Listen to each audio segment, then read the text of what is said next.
Alors le Zera Shimshon cette semaine nous dévoile la Ségoula, on va dire plutôt le principe extraordinaire pour être protégé de tout danger qui pourrait nous arriver.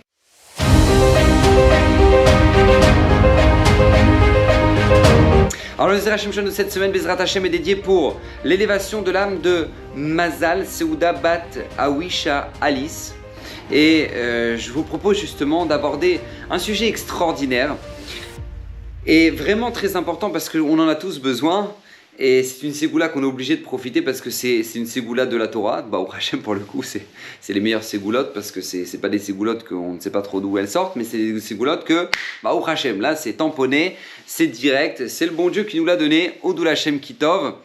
Et combien on doit en profiter, combien on doit la connaître et ne jamais l'oublier. Alors vous savez, écoutez bien, lorsque Moshe Rabbeinu va arriver en Égypte, il va annoncer à Paro la 4e plaie. La 4e plaie qui était ni plus ni moins que les bêtes sauvages, d'accord, qui vont envahir l'Égypte, qui vont attaquer les Égyptiens, bref, d'accord, carnage, ça va être en Égypte. Et lorsque Moshe justement va annoncer ça à Paro, il va lui dire « Vesamti pedut beni u ben amcha » j'ai mis une séparation, je vais mettre une séparation entre mon peuple, le Ham Israël, et ton peuple. Les machar yeh otazé. Demain, il se passera cette hôte là, ce signe-là, qui sera tout simplement la 4e plaie d'Égypte, qui est les bêtes féroces. Et là, le Zera Shimshon s'interroge, il dit, mais pourquoi Moshe Rabbeinu, il a besoin de répéter pour cette plaie qu'il y aura une séparation entre le Ham Israël et les Égyptiens? Déjà, de manière générale, il dit le Zera Shimshon, les Bnei Israël, ils n'étaient pas touchés par les plaies. Donc c'était pour les Égyptiens les plaies, d'accord, pas pour les Juifs. Donc pourquoi il a besoin de dire demain il y aura une séparation entre nous et vous? D'accord, on a déjà eu 3 plaies où le Ham Israël n'a pas été touché, d'accord, donc on a compris. Et c'est pas seulement ça devant le Zera Shimshon, c'est que même dans le verset juste avant, il dit Eretz Goshen, qui était la région en Égypte dans laquelle vivait le Ham Israël, Eretz Goshen était protégé de toute façon des plaies. Et il a dit à Moshe Rabbeinu, Eretz Goshen sera protégé de la 4e plaie qui est celle des bêtes féroces. Pourquoi répéter je mettrai une séparation entre mon peuple et ton peuple? Quel intérêt?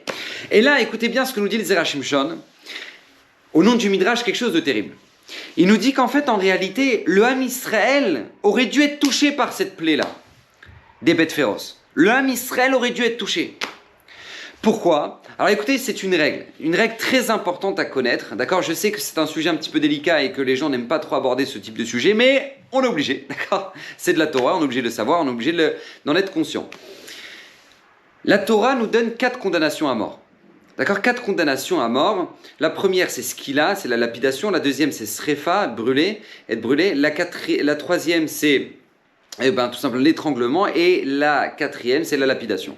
Non, pas la lapidation, d'accord, le fait de couper la tête de la personne, d'accord, c'est la décapitation. D'accord, c'est les 4 condamnations à mort que la Torah donne pour des gens qui ont fait des péchés, des avérotes qui sont particulièrement graves. D'accord? Et comment ça se passait? C'était à l'époque du Sanhédrin, la grande assemblée, d'accord, à l'époque du Beth Amikdash, du temple. Et là-bas, siégeaient donc les sages. Et puis, lorsque maintenant il y avait 2 témoins qui avaient vu une avéra, un péché qui a été transgressé, et les 2 témoins ont averti la personne, et la personne malgré tout a transgressé le péché en question, et ben il était emmené au tribunal et les juges décidaient si le condamner à mort, oui ou non. Par exemple, d'accord, à l'époque il y avait la condamnation de srefa. Srefa, c'était être brûlé. Être brûlé, c'est pas qu'on le brûlait vivant, c'est qu'on l'enterrait jusqu'au cou et on lui versait du plomb brûlant dans son corps et il mourait comme ça. Pourquoi? Quand est-ce que ça arrivait, par exemple, cette condamnation à mort? C'était pour quelqu'un qui avait fait de l'inceste, d'accord, qui avait violé sa fille, par exemple. Eh ben, il était condamné à mort s'il avait fait ça devant 2 témoins qui l'avaient averti que c'était grave, etc., etc. Et il l'a fait en tout état de cause. Eh ben, il était emmené au tribunal et le tribunal jugeait s'il devait être condamné à mort de srefa. Mais vient la Gemara dans Sota, elle nous dit, depuis qu'on n'a plus le tribunal, alors qu'est-ce qui se passe? Depuis qu'on n'a plus le Sanhédrin, qu'est-ce qui se passe? Alors la Gemara dans Sota nous dit, c'est Hachem qui le gère maintenant ça. C'est Hachem qui le fait lui-même. Alors si à l'époque du Beth Amikdash il aurait dû être brûlé, et ben maintenant qu'est-ce qu'il a? Et ben ou il meurt dans un incendie, Ou, par exemple, il meurt mordu par un serpent, d'accord? Parce que le venin du serpent est à l'image du feu. Donc, ou ça, d'accord? Ça ne veut pas dire, attention, hein, qu'on comprenne bien, ça ne veut pas dire que tous les gens qui meurent dans les incendies ou mordus par un serpent, ça veut dire qu'ils étaient forcément condamnés à Srefa, d'accord? Non, pas forcément. Mais en tout cas, Kadosh Baruch Hu, c'est comme ça qu'il gère. Dans le cas où maintenant une personne aurait fait un tel péché, Kadosh Baruch Hu règle les comptes de cette manière, d'accord? Et il y a un autre péché très très grave dans la Torah qui s'appelle l'idolâtrie. D'accord? L'idolâtrie. L'idolâtrie, à l'époque du Sanhédrin, c'était condamné par skila, la lapidation. Alors comment ça fonctionnait?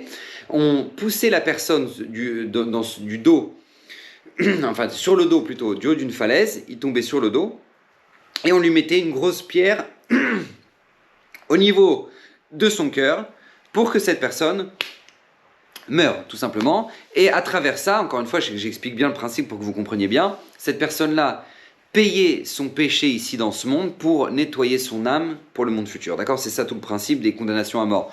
C'est pas une vengeance, c'est pas des règlements de compte. C'est tout simplement une capara, d'accord? La manière de racheter la faute pour que son âme soit purifiée et arriver dans le monde sans faute. Dans le monde futur sans faute. Et la Gemara dit alors que quelqu'un qui maintenant, à l'époque, il y avait le Sanhédrin, mais quelqu'un qui maintenant n'a pas le Sanhédrin, par exemple, d'accord? Il n'y a pas le Sanhédrin pour pouvoir juger cette personne-là. Alors qu'est-ce qu'on fait? Alors Kadosh Baruch Hu, il gère. Comment il fait? Ou la personne, par exemple, elle peut tomber d'un toit. Ok? Ou sinon, cette personne-là, eh ben, elle peut mourir écrasée par un animal. Comme ça nous dit la Gemara. Et nous dit Zera Shimshon, c'est justement ça que nous dit le Midrash. Lorsque le Ham Israël, normalement en fait, quand ils étaient en Égypte, et qu'ils ont servi des idoles, parce que vraiment ils ont servi des idoles là-bas, et ben eux aussi auraient dû être touchés par les bêtes féroces. Parce que comme on l'a dit dans la Gemara, et ben une personne qui a servi des idoles, si on n'a pas le Sanhédrin pour la condamner à mort, et ben normalement c'est les bêtes féroces qui le font. Kadosh Baruch Hu envoie les bêtes féroces pour faire ça. Donc a priori, ça aurait dû être les bêtes féroces qui auraient dû toucher le Ham Israël parce qu'ils ont servi des idoles en Égypte. Comme ça nous dit le Midrash. Mais qu'est-ce qui les a sauvés? Rabota, écoutez bien, qu'est-ce qui a sauvé le clan Israël? C'est le mérite du Shabbat. Le mérite du Shabbat. Extraordinaire, écoutez bien, nous dit le Zohar. Vous savez, on a 10 commandements, 5 sur une table, 5 sur l'autre table. Face à ça, on a les 10 plaies en Égypte. Quand on regarde le 4e commandement, c'est de garder le jour du Shabbat. Et la 4e plaie qu'on a eue en Égypte, c'est les bêtes sauvages. C'est le fait que le Ham Israël ait gardé le Shabbat en Égypte qui les a sauvés justement de cette condamnation-là qui régnait sur eux, de mourir à travers les bêtes féroces. Comment ils ont gardé le Shabbat? Grâce à qui? Une fois de plus, grâce à Moshe Rabbeinu. Moshe Rabbeinu, quand il a vu le clan Israël épuisé,érincé dans l'esclavage, et que lui, c'était pour le coup, il était très bien placé, parce que d'accord, il a grandi dans la maison de Paro. Il est parti voir Paro, il lui a dit, mais Paro, c'est pas possible, tu peux pas avoir des esclaves qui vont te faire un bon travail, qui seront capables de bosser comme il le faut pour toi, si tu leur donnes pas une journée par semaine de repos. C'est pas possible.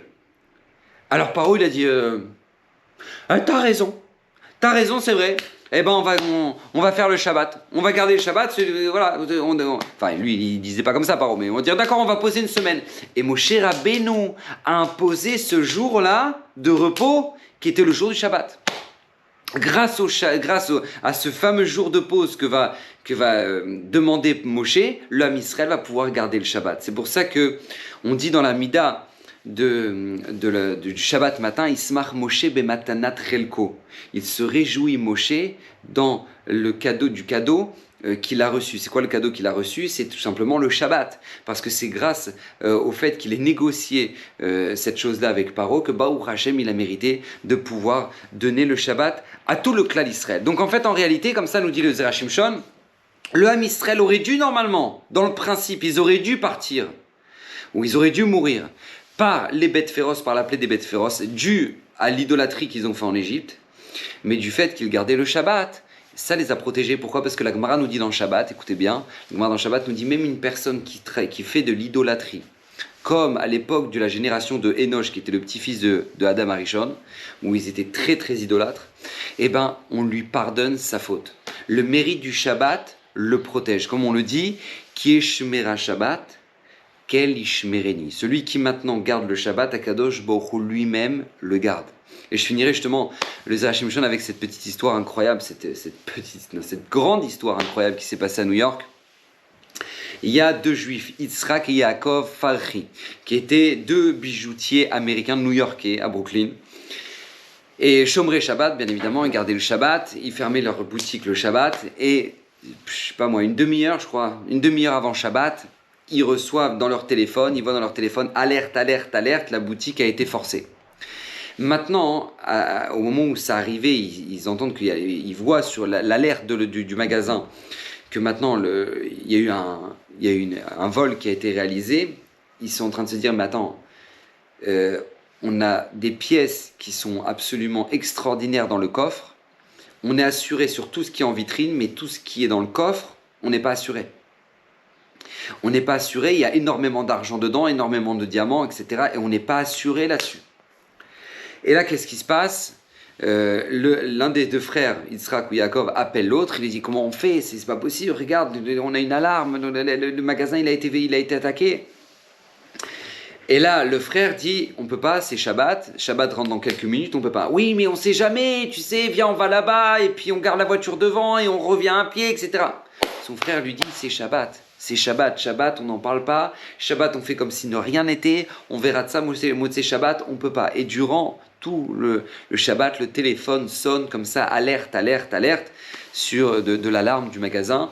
Le magasin était forcé. Et ils essaient de passer Shabbat, de chanter les chants de Shabbat, de faire comme ils le peuvent pour ne pas y penser.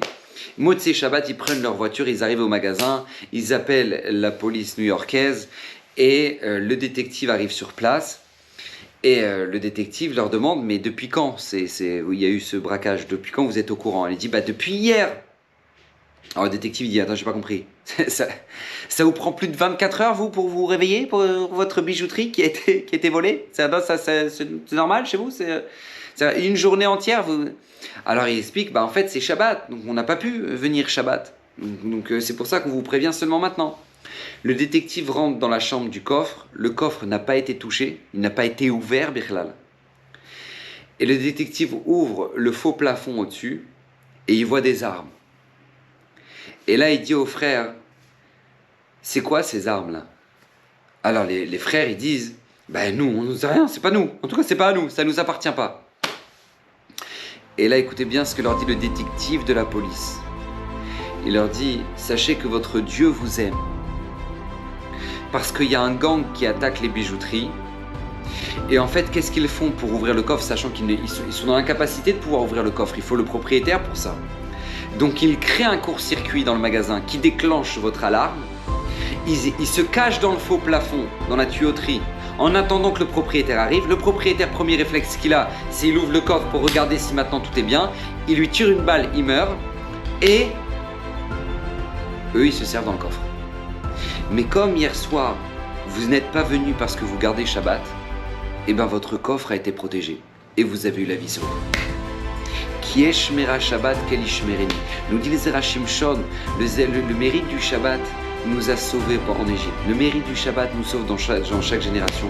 Alors Bezrat Hashem, que le mérite du Shabbat vous sauve, que le mérite du Zera Shimshon vous protège, Bezrat Hashem, et que Bezrat Hashem vous puisse sanctifier le nom d'Hashem chaque Shabbat, en chantant les gens de Shabbat, en honorant le Shabbat. Combien c'est important de donner du kavod à Shabbat, à quel le Shabbat nous le rendra. Plus on s'investit dans le Shabbat nous le rendra. Et que Bezrat Hashem, je le rappelle, les paroles de ce Zera Shimshon sont pour l'élévation de l'âme de Mazal Seuda Bat Awisha Alice. Et que le mérite de Zera Shimshon qui a promis que tout celui qui l'étudiera régulièrement sera béni d'une multitude de bénédictions, et que ces bénédictions résident dans vos maisons, dans votre couple, avec vos enfants. Bruchim Tiou, à la semaine prochaine.